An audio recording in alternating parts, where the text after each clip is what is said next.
So Chris, how do manufacturers approach digital transformation?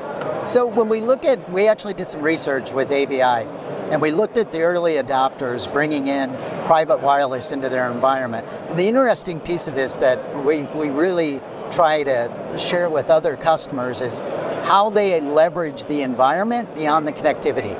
Because connectivity is part of the solution, and it could be a significant part when you're out in the middle of a long range mining location 3,000 kilometers from a city.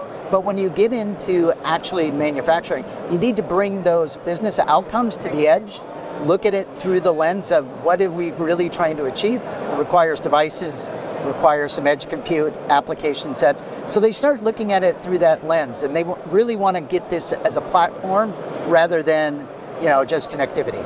And what's the benefit of that technology?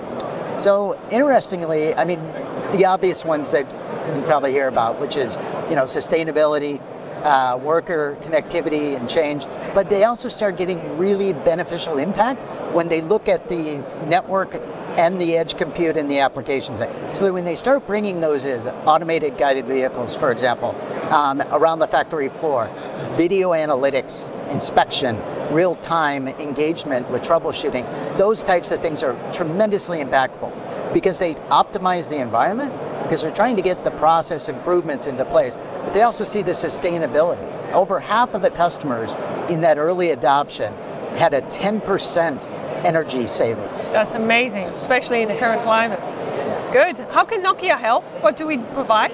Yeah, so I mean, we do provide the solution from a platform perspective, but the other piece of this is how do we engage with the larger ecosystem?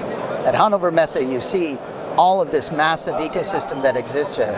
What Nokia does is we partner with key customers, key suppliers, key ecosystem players, and ultimately partners that deliver this into the marketplace. Yeah. Service providers, GSIs, distribution, and ecosystem, super important, right? Absolutely. Thank you so much. Yeah.